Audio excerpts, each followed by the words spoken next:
शांत हों, जिनके गुणों के गान में बेवर्धमान महान जिन विचरे हमारे।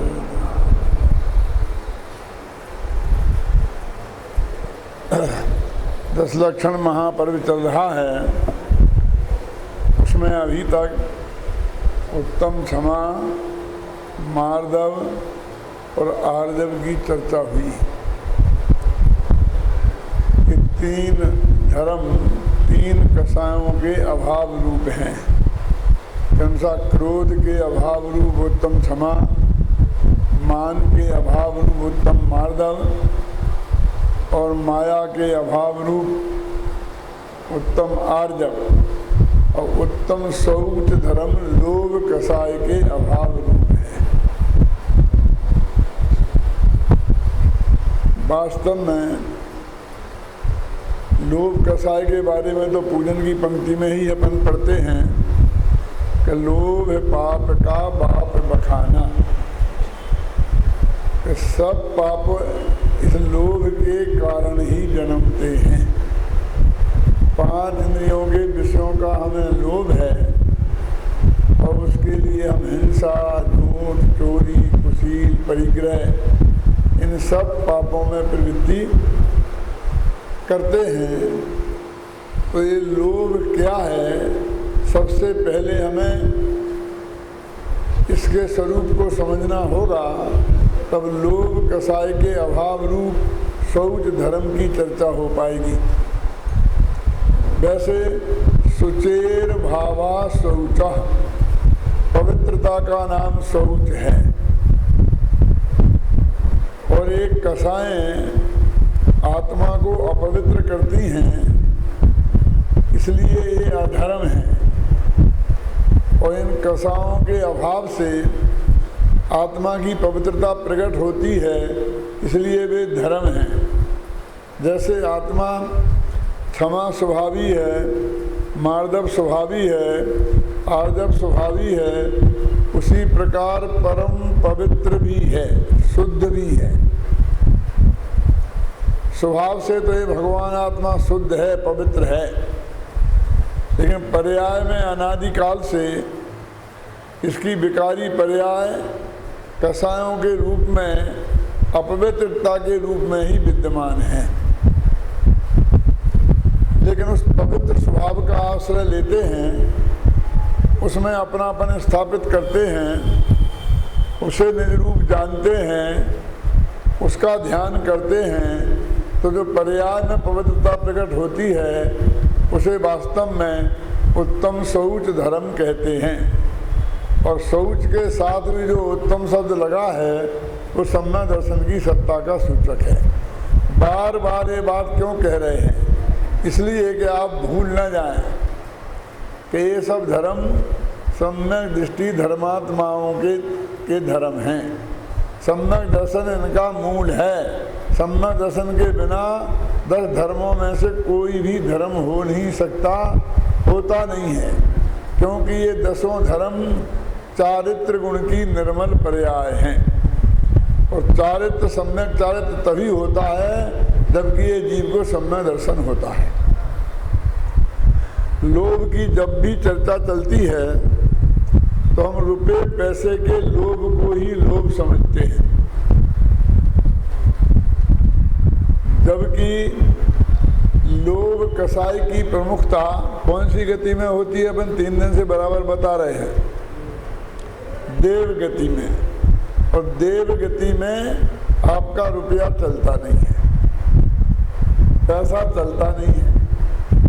तो पैसे का लोभ ही लोभ होता तो देवों में सबसे ज्यादा क्यों होता? पैसे का लोभ तो कृत्रिम लोभ है, नकली लोभ है। वैसे इस पैसे में है क्या जो हमें लुभाए? जिन नोटों के पीछे ये आदमी पागल हुआ फिरता है, वे नोट यदि गाय के सामने रख दें तो वो उन्हें सूंघेगी भी नहीं। फिर आखिर रुपयों का लोभ ही सब लोगों पर इतना हावी क्यों हो गया? इसलिए कि इनके माध्यम से हमें 5 इंद्रियों के विषयों की प्राप्ति होती है। भोग सामग्री काय के आश्रय से मिलती है, रुपये पैसे से ही मिलती है ना। स्पर्शन, रसना, घ्राण, चक्षु और कर्ण, इन 5 इंद्रियों के विषय जो हमें अच्छे लगते हैं वो इन नोटों के माध्यम से मिलते हैं।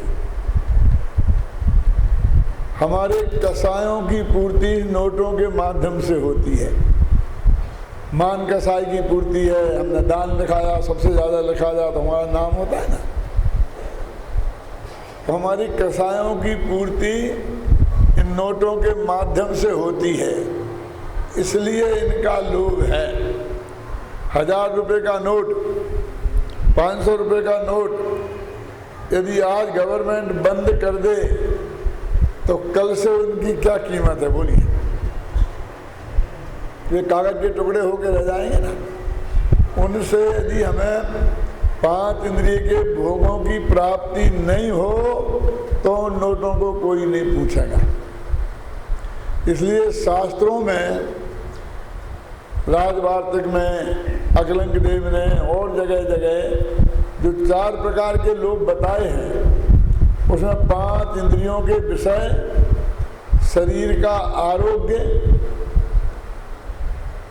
यश की प्राप्ति, इन यश का लोभ, स्वास्थ्य का लोभ, 5 इंद्रिय के विषयों का लोभ, कसायों की पूर्ति का लोभ, इनको गिनाया है। उसमें रुपए पैसे के लोभ का नाम ही नहीं लिया है ना। अपन शास्त्रों में पढ़ते हैं ना कि एक राजा साहब रास्ते में जा रहे थे तो किसी कन्या को देखकर उसके रूप पे लुभा गए। क्यों? और उससे कहने लगे कि मैं शादी करूंगा तो इससे करूंगा। लड़की के बाप ने कह दिया कि नहीं, मैं वो बेटा अपने हाथ से कमा नहीं सकता लड़का, उसके बिना मैं शादी नहीं करूंगा अपनी बेटी से। कल तुम्हारा राज चला गया तो भूखों मर जाओगे ना। वो क्या करता था, बांस की वो से छील करके टोकनी बनाता था कि तुम पहले मेरे यहाँ रहो, ये टोकनी बनाना सीखो, और जिस दिन तुम इसमें पारंगत हो जाओगे तब मैं अपनी लड़की की शादी करने की सोचूंगा। तो राजा साहब को काम में लग गए। बोलो, रूप के लोभी पैसे को पानी की तरफ लुटाते कहीं भी जगह देखे जा सकते हैं कि नहीं। राजा सैनिक चेलना के रूप पर ही तो लुभाए थे, पवनजय अंजना के रूप पर ही तो लुभाए थे। ख्याल में है ना। माने वास्तव में रूप का लोभ, यश का लोभ, यश के लोभी पैसे को पानी की तरह लुटाते हुए आप कहीं भी देखे जा सकते हैं। आप तीर्थों पर जाकर देख लीजिए, क्यों कितने कितने लोगों के नाम लिखे हैं।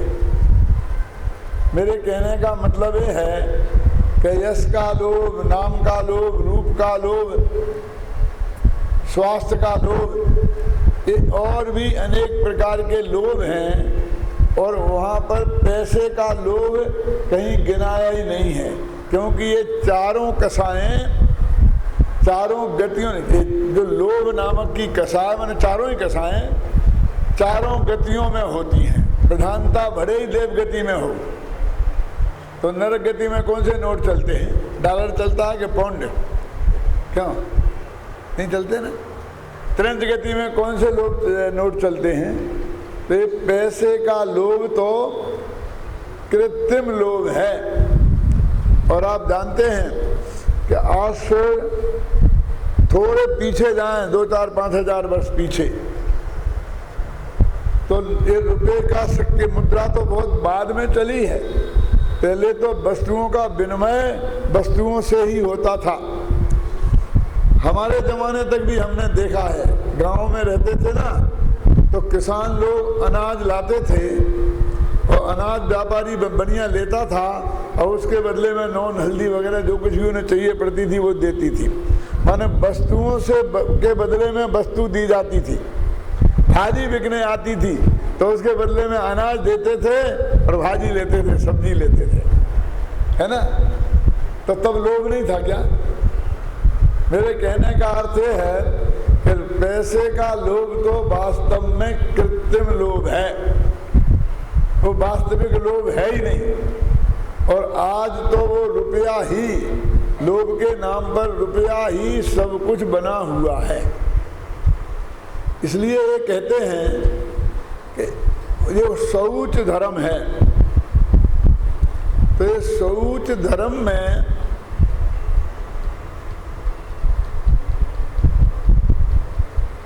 लोभ कसाय, अकेले लोभ कसाय ही के अभाव का नाम नहीं है, बल्कि 25 कसाय के अभाव का नाम शौच धर्म है।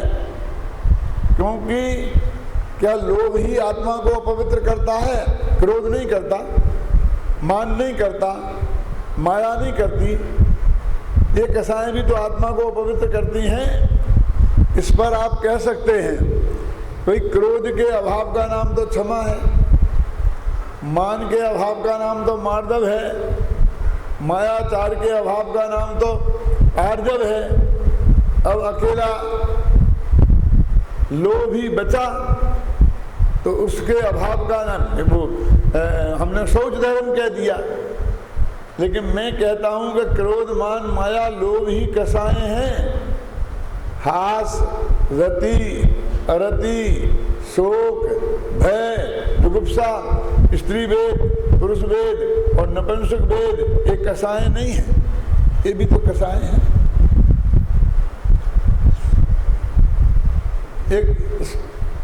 इस शौच धर्म को सबसे बड़ा धर्म कहा है? पूजन में बोलते ना, शौच सदा निर्दोष धर्म बड़ो संसार में, लिखा क्या नहीं कि शौच सदा निर्दोषता का नाम है। तो ये सब धर्मों में बड़ा धर्म है, क्योंकि उत्तम क्षमा तो एक क्रोध के अभाव का नाम है, उत्तम मार्दव एक मान के अभाव का नाम है, उत्तम आर्जव एक मायाचार के अभाव का नाम है, और लोभ 25 कसायों के और मिथ्यात्व के अभाव का नाम है शौच धर्म। इसलिए लिखा ना, शौच सदा निर्दोष और धर्म बड़ो संसार में। संसार में ये सबसे बड़ा धर्म है। उन्हें सोच समझ के ये बात लिखी है। पूजन की पंक्ति में पढ़ते हैं ना, प्राणी सदा शुचि, बोलते ना, ये प्राणी जो है वो ज्ञान ध्यान प्रभाव ते ही सदा पवित्र है। स्वानी प्राणी सदा शुचिशील जप तप ज्ञान ध्यान प्रभाव ते नित्य गंगे जमुन समुद्र नहावे अशुचि दोष स्वभाव ते ऊपर अमल मल भरो भीतर कौन विधि घटी शुचि कहें यह देह मैली सुगुण थैली शौच गुण था साधु लहे। क्या अर्थ है इसका? कि पवित्रता तो प्राणी सदा शुचि हमेशा पवित्र है। कैसे? शील जप तप ज्ञान ध्यान, इनसे पवित्रता आती है। ये शरीर ये तो ऐसा है कि ऊपर अमल, ऊपर तो ऐसा दिखता है कि मैल नहीं है, लेकिन मल भरो भीतर, इसके अंदर खून मांस हड्डी मल मूत्र जो भी भरा है वो सब अपवित्र अपवित्र पदार्थ ही हैं। ये उदाहरण देते हैं कि एक अच्छा घड़ा है मिट्टी का, उस मिट्टी के घड़े में मल मूत्र भरा है, तो अब घड़े को कितना नहाओ तो वो पवित्र हो जाएगा। क्या? ऐसे ये शरीर में वो मलमूत्र भरा है और इसको कितना नहाए। नित्य गंग जमन समुद्र नहावे, गंगा में नहाओ, जमुना में नहाओ, समुद्र में नहाओ, क्योंकि बहुत से लोग नदियों में नहाने को पवित्र मानते हैं कि नहीं। लेकिन अशुचि दोष स्वभाव इसमें तो अपवित्रता ही है, ये नहाने से कभी पवित्र नहीं हो सकता। देखो, शौच धर्म यद्यपि गृहस्थ के भी होता है, चौथे गुणस्थान में, 5वें गुणस्थान में भी होता है, लेकिन सबसे ज्यादा किनके होता है? मुनियों के गृहस्थों के। मुनियों के होता है ना। तो जिंदगी में कभी नहीं नहाने की प्रतिज्ञा लेने वाले के सबसे ज्यादा शौच धर्म है, और दिन में 3-3 बार नहाने वाले के शौच धर्म नहीं है। जिनने नहाने धोने में ही शौच धर्म को मान लिया है, उन्हें इस बात पर गंभीरता से विचार नहीं करने की जरूरत है। क्यों? कि मुनिराज ज्यादा शौच धर्म के धनी हैं, क्योंकि उनके अनंतानुबंधी लोग, अप्रत्याख्यानावरण लोग, और प्रत्याख्यानावरण लोभ का अभाव है, क्रोध मान माया का भी अभाव है ना। वे ज्यादा परम पवित्र हैं कि अपन। तो दिन में 3-3 बार नहाने वाले श्रावकों से जिंदगी भर नहीं नहाने वाले मुनिराजों के ज्यादा धर्म है। इससे बात सिद्ध होती है कि शरीर की पवित्रता और अपवित्रता से शौच धर्म का दूर का भी संबंध नहीं है। मैंने बहुत पहले कुछ लिखा था, 12 भावनाएं लिखी थी। जो 12 भावनाएं ये छपी हैं और आप पढ़ते हो, ये नहीं, जो मैंने लिखी थी और वे खो गई, बस उसकी कुछ पंक्तियां मुझे याद हैं। बहुत लंबी चौड़ी, एक भावना के बारे में 20-20 छंद लिखे थे।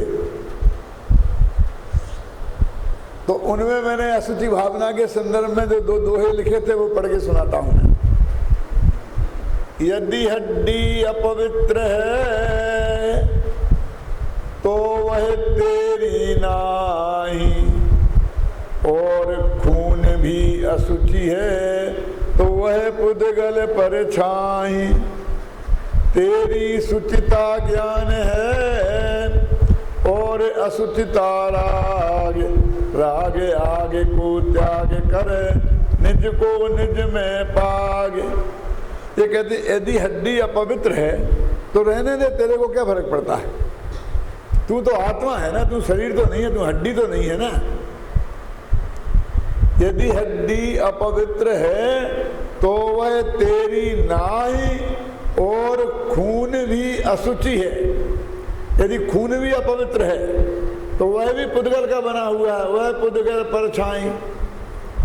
तेरी शुचिता ज्ञान है, तेरी पवित्रता तो तेरा ज्ञान स्वभाव है, और अशुचिता राग, और अपवित्रता राग है। राग आग को त्याग कर निज को निज में पाग। तो इस राग की आग को छोड़कर अपने में लीन हो जा, तेरा काम हो जाएगा। शरीर की अपवित्रता से तेरा क्या लेना देना है? देखो, ये हड्डी और खून जिसे तू अपवित्र कहता है, उसके रहते हुए केवल ज्ञान हो जाता है। अनंत भगवान के शरीर है कि नहीं, उसमें हड्डी है कि नहीं, उसमें खून है कि नहीं, है ना। और फिर उन्हें केवल ज्ञान हो गया, अनंत सुख हो गया। और राग की कणिका भी रहे तो गारंटी से केवल ज्ञान नहीं होता। तो अपवित्र राग है कि शरीर? ये तो कल मैं बता ही चुका हूं आपको कि 25 कसाओं में 13 कसाएं राग रूप होती हैं और 12 कसाएं द्वेष रूप होती हैं। और उन 13 में 4 प्रकार का लोभ भी आता है ना। तो कहते हैं कि वो लोभ 10वें गुण स्थान तक रहता है।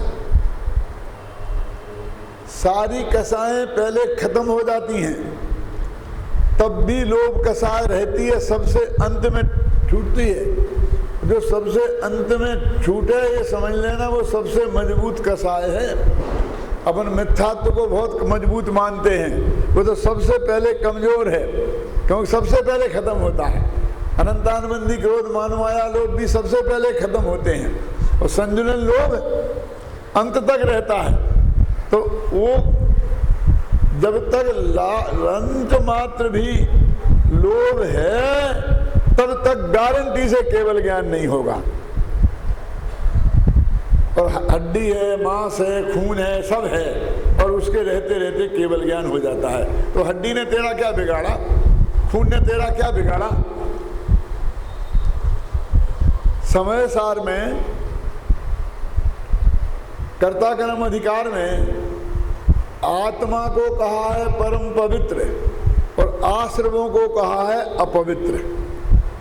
माने जीव है परम पवित्र और आश्रम है अपवित्र, अजीव है अपवित्र, ऐसा नहीं लिखा।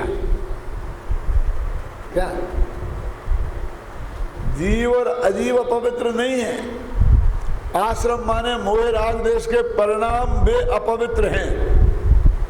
लिखा कि नहीं लिखा सूची वाले बोल में? तो यहां पर एक कह रहे हैं कि यदि हड्डी अपवित्र है तो रहे क्या फर्क पड़ता है, केवल ज्ञान हो जाता है। जब मैं ये बात कहता हूं तो बहुत से लोग कहते क्या बात कर रहे हो, अरहंत की बात कर रहे हो। अरे उनकी हड्डी तो वज्र विषम नाराज सैनिक है, वज्र की है, और उनका खून भी सफेद होता है, लाल नहीं होता। लेकिन मैं कहता हूं चाहे वो हड्डी मजबूत हो चाहे कमजोर, है तो हड्डी, और वो खून चाहे लाल हो चाहे सफेद, है तो खून ही। हड्डी और खून की उपस्थिति में केवल ज्ञान हो जाता है, और राग की उपस्थिति में केवल ज्ञान नहीं होता है। इसलिए कहते हैं कि ये लोभ कसाय ये आत्मा को अपवित्र करने वाली है। हड्डी ने आत्मा को अपवित्र नहीं किया। जब मैं ये बात कहता हूं तो लोग ये भी कहते हैं कि यदि हड्डी छू जाए तो नहाना तो पड़ता ही है ना। क्यों? अपने व्यवहार में मानते कि नहीं, जैसे हड्डी पड़ी है यहाँ, अपन को छू जाए तो नहाना पड़ता है ना। यहाँ गुजरात में नहाते हैं कि नहीं? नहाते हैं। अच्छा, किसे नहाना पड़ता है हड्डी छू जाने पर? हड्डियों को। क्यों? मैं पूछता हूं ये आपके मुंह में जो दांत है ये क्या है? हड्डी है कि नहीं? ये नाखून है ये क्या है? हड्डी है कि नहीं है? तो इनको छूने से कुछ नहीं होता। क्यों? और यही दांत यहां से निकल के यहां गिर जाए और उसे छुओ तो नहाना पड़ता है। क्यों? अरे वाह, हमारे कहावत है एक, नख और केस दंत और नरा, ये चार चीजें, नख, बाल, केस, दांत और आदमी, ये स्थान से भ्रष्ट हो जाएं तो अपवित्र हो जाते हैं। दांत यहां है तो पवित्र है। क्यों? आखिर उसी से रोज की रोटियां भी उसी से खाते हैं ना, हड्डियों को छू छू के उन्हीं से चबा चबा के खाते हैं ना। क्यों? हमारे बाल माथे पर हैं और लोगों की जो मूछें रहती हैं, हर खाना उसमें से लगता हुआ जाता है कि नहीं? क्यों? तो ये पवित्र हैं। नख, दांत और केस और आदमी, ये अपनी जगह हो तो वो महान है, पवित्र है, और अपने स्थान से भ्रष्ट हुआ तो वो अपवित्र है।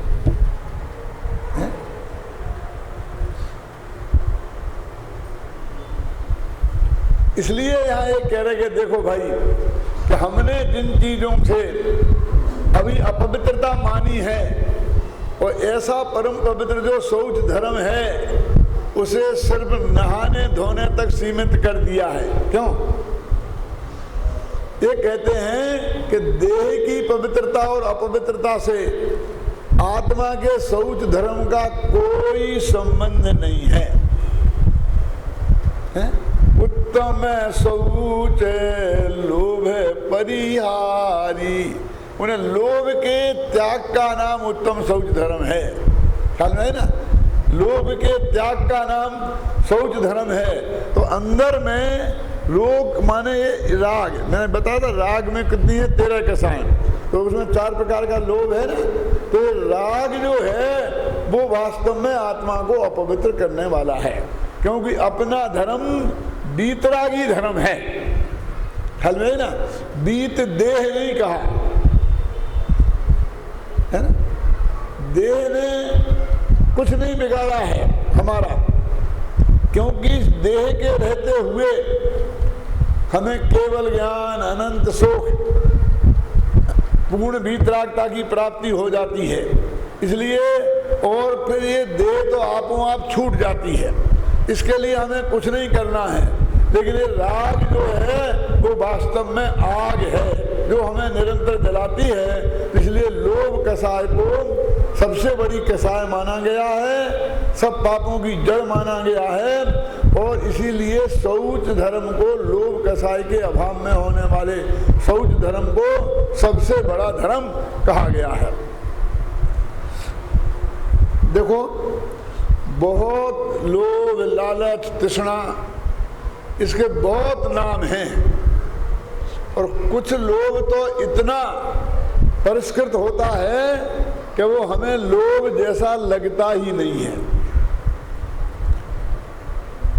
आचार्य रामचंद्र शुक्ल एक हिंदी के विद्वान हुए हैं, तो उन्होंने कहा कि जब ये बाह्य पदार्थ अजीब है ना, जड़, रुपया, पैसा, मकान, इनके प्रति जो लोभ होता है उसे लालच कहते हैं।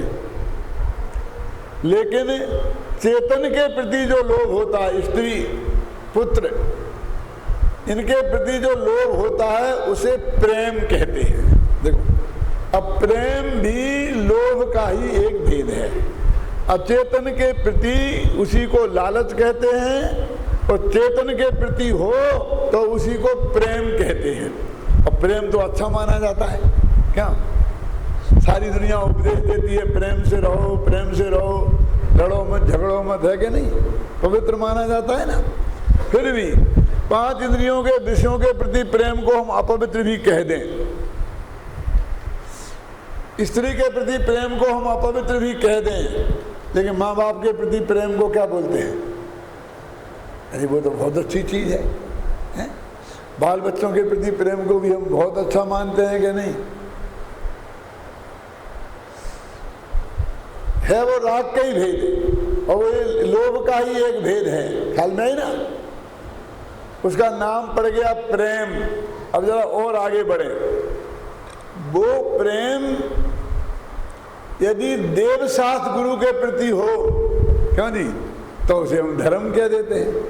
कह देते कि नहीं कह देते? बोलिए। अब वो जो लोभ सबसे बड़ा पाप था, वो पहले पुण्य बना और फिर धर्म बन बैठा।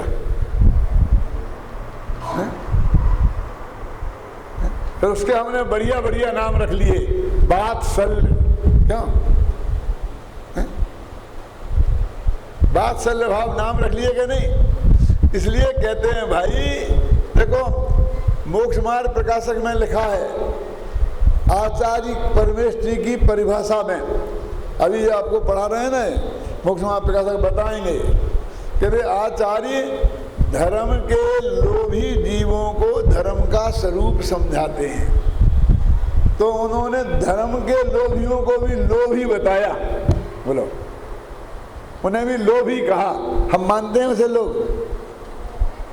हम तो उसे बहुत जिज्ञासु, ऐसा तो बढ़िया नाम देते हैं, क्यों? अमृतचंद्राचार्य ने समय सार में 15वीं गाथा की टीका में गे के लोभी, ये जानने का लोभ है हमें, इसको भी लोभ बताया। देखो लोभ कितने प्रकार का होता है, आपने सोचा के लिए?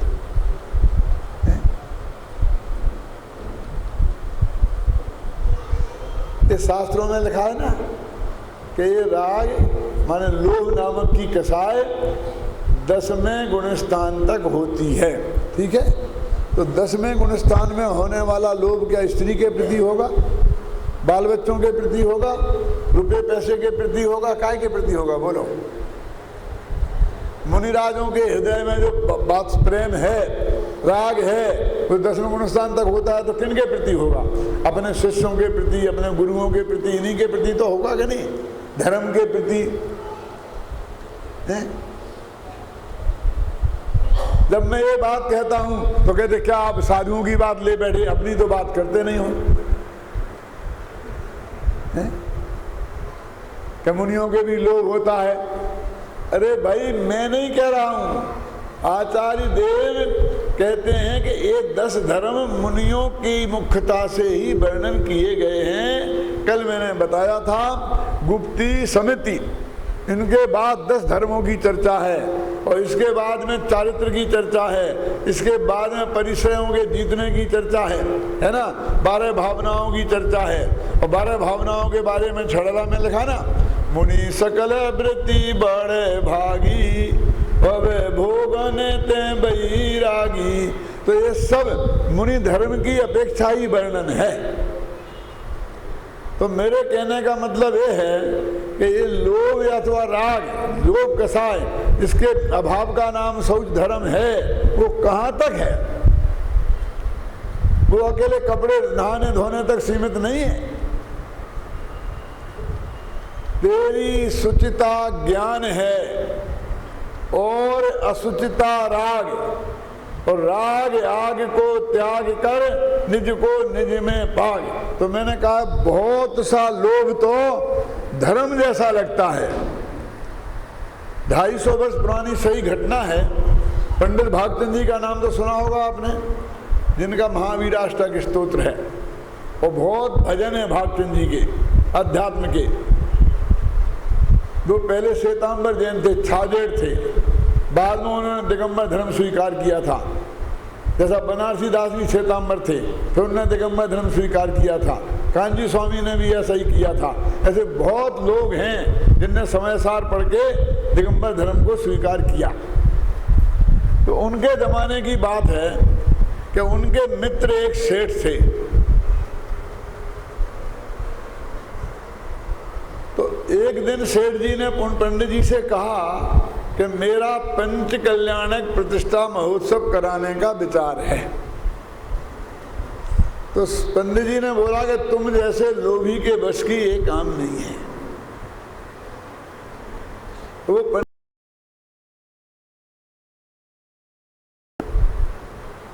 क्योंकि जितना पंडित जी समझते थे उतना वे ध्यान नहीं देते होंगे, तो इस अपेक्षा से वे उन्हें लोभी लोभी कहते थे। तो उस दिन भी उन्होंने वही कहा कि तुम जैसे लोभियों का काम नहीं है, लेकिन वो पीछे ही पड़े रहे। सच्ची घटना है ये। तो एक दिन पंडित जी ने कहा कि तुम्हें पंच कल्याणक कराना है, 250 वर्ष पुरानी बात है। तो उन्होंने कहा 5000 रुपया निकालो। उस जमाने में 5000 मैंने आज के 25 लाख समझना। तो पंडित जी ने कहा, तो सेठ जी ने, उस वक्त नोट तो चलते नहीं थे, नगद होते थे, तो 5 थैली जो 10-10 किलो की थी, रुपयों से भरी हुई, लाके उनके सामने रख दी। उन्होंने कहा 5 मजदूरों को बुलाओ। 5 मजदूरों को बुलाया गया, उनसे कहा अपने माथे पर रखो और चलो मेरे साथ। वहां से 4 मील दूर एक बेतवा नाम की नदी है। ये बामोर नाम के गांव की कहानी है। उस बेतवा नाम की नदी में जहां बहुत गहरी धार थी, वहां पहुंचे और कहा सेठ जी एक थैलियां इस पानी की धार में डाल दो, फेंक दो। उसमें डाल देने के बाद फिर निकल नहीं सकती थी।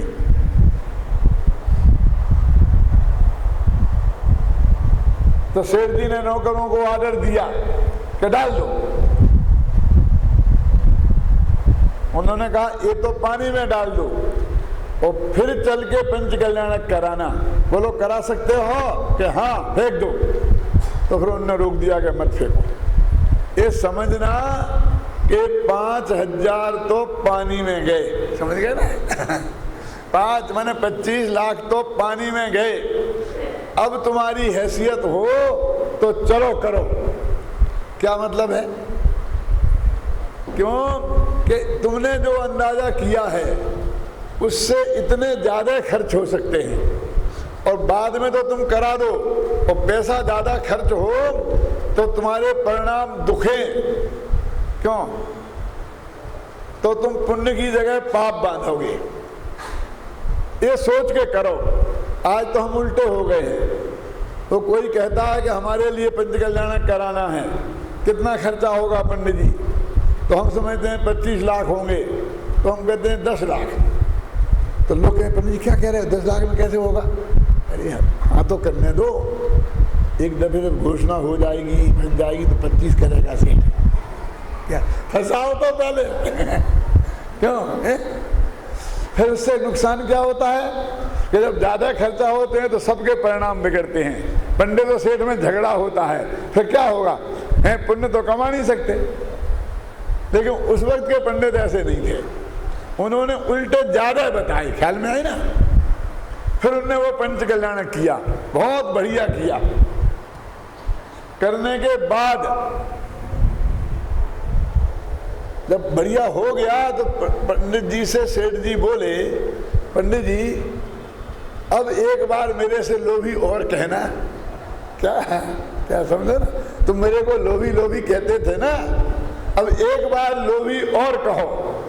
तो पंडित जी ने कहा कि लोभी लोभी और महालोभी, कि ऐसा कहने से काम नहीं चलेगा, सिद्ध करना पड़ेगा।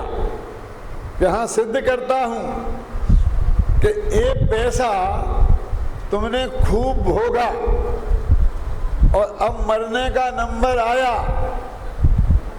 तो डर लगा कि ये साथ में जाने वाला तो है नहीं, ये यहीं रह जाएगा। तो कोई ना कोई ऐसी तरकीब लगाना चाहिए कि जिससे ये मेरे साथ जाए, चला जाए। क्या? तो इसके लिए तुमने ये पंचकल्याण किया, समझे? पुण्य बांधने के लिए, समझ गए? पुण्य बांधने के लिए किया ना। तो अभी तो तुम इस भव के लोभी थे, अब अगले भव के भी लोभी हो, इसलिए महालोभी हो। मैंने ऐसा कई पंडितों को प्रवचन करते सुना है। अमेरिका की बात कहता हूं, एक श्वेतांबर साधु थे, वो कह रहे थे कि देखो हमारे यहाँ ऐसा बैंक है कि तुम पैसा इस भव में जमा कराओ और अगले भव में मिल जाए। ऐसे बैंक तो बहुत हैं, क्यों कि तुम्हें जब चाहो तब मिल जाए। ऐसे बीमा बहुत होते हैं कि तुम्हें अभी कराते जाओ बुढ़ापे में मिल जाएगा। बहुत स्कीमें बैंक निकालते हैं, क्यों? लेकिन हमारे पास ऐसा बैंक है कि यहाँ जमा कराओ और अगले भव में मिलो, माने हमारी संस्था को दान दो तो तुम्हें अगले भव में मिल जाएगा। क्यों? और नहीं मिला तो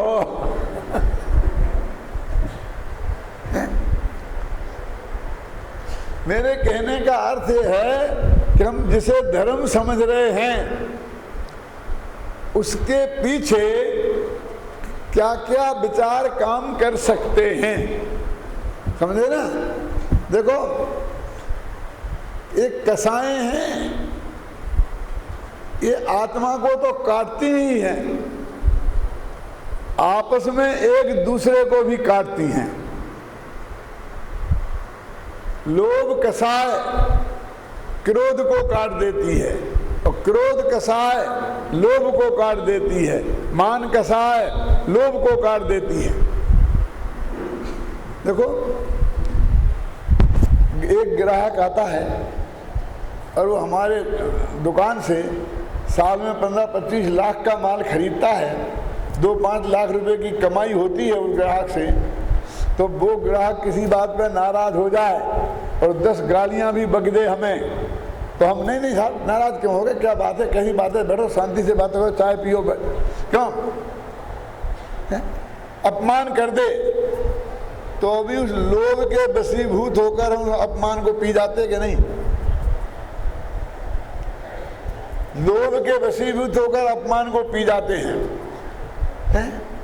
और ऐसे ही कभी कभी मान जोर मारता है तो वो लोभ को काट देता है। कैसे?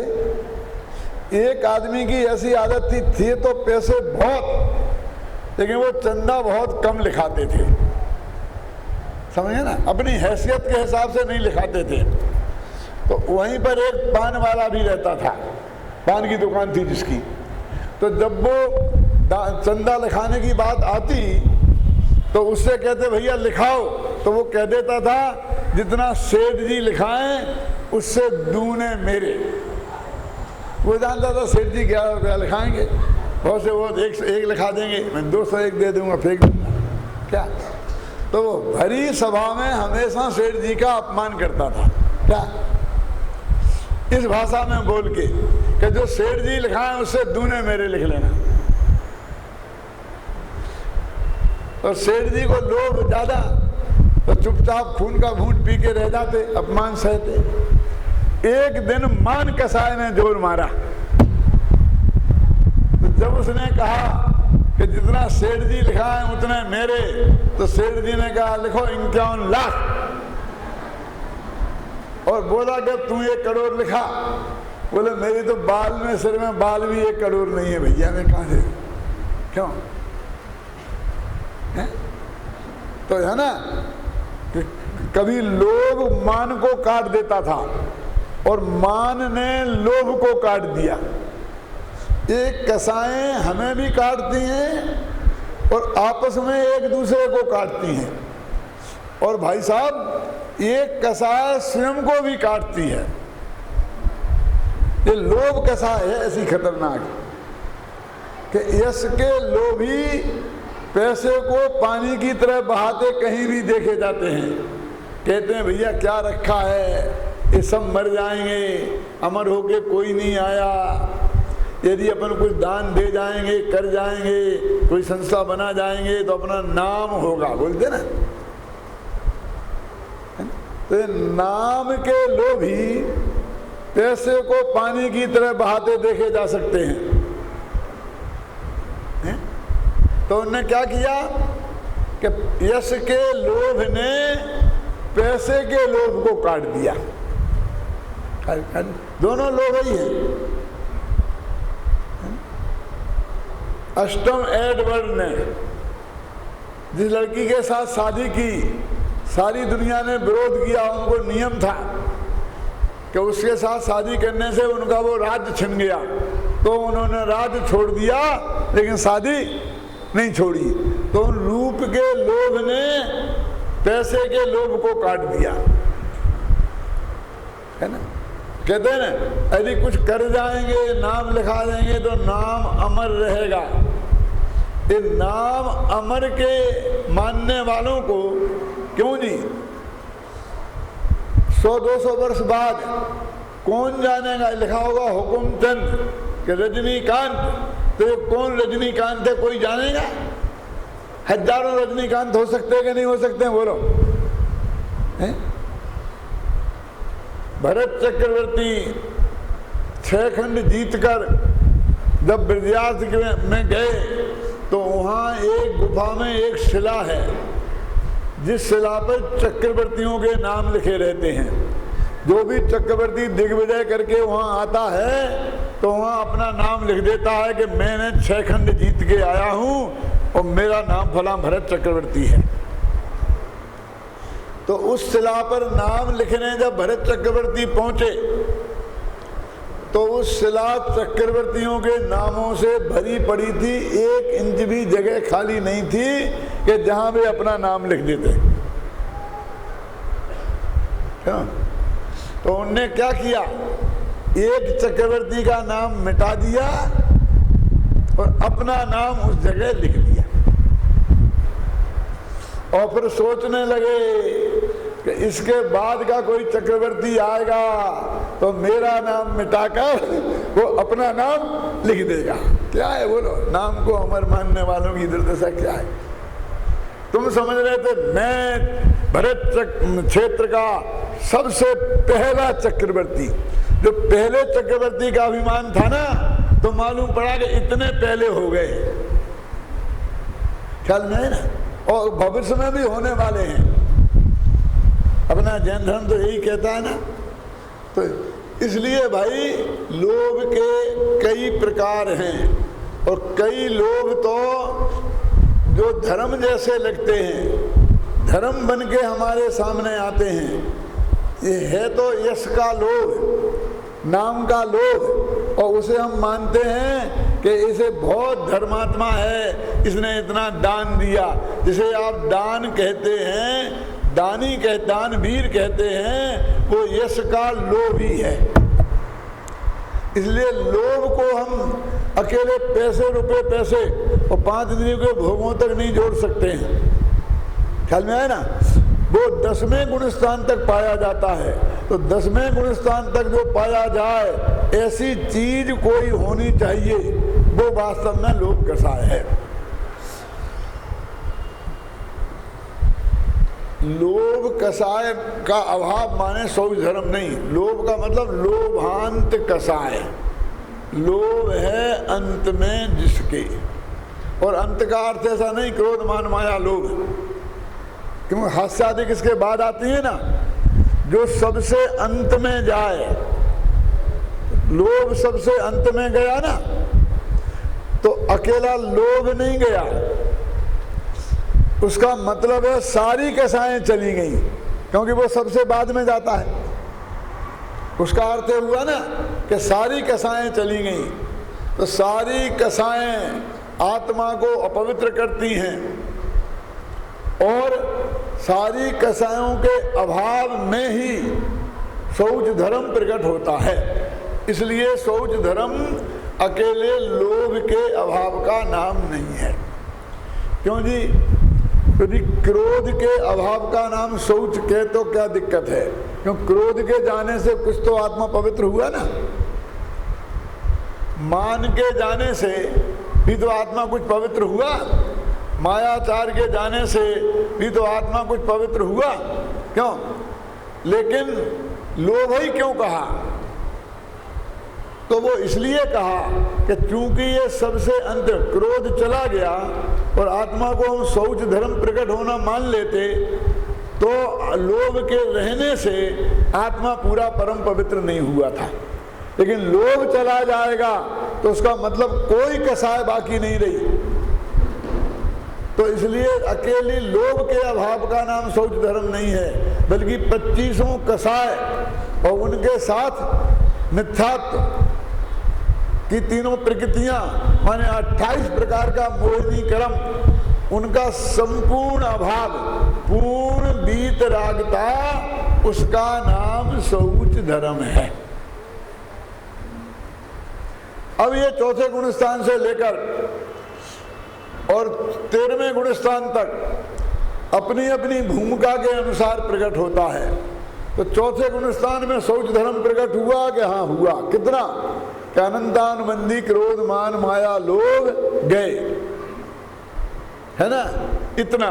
फिर पंचम गुण स्थान में अप्रत्याख्याना वर्ण संबंधी भी चले गए।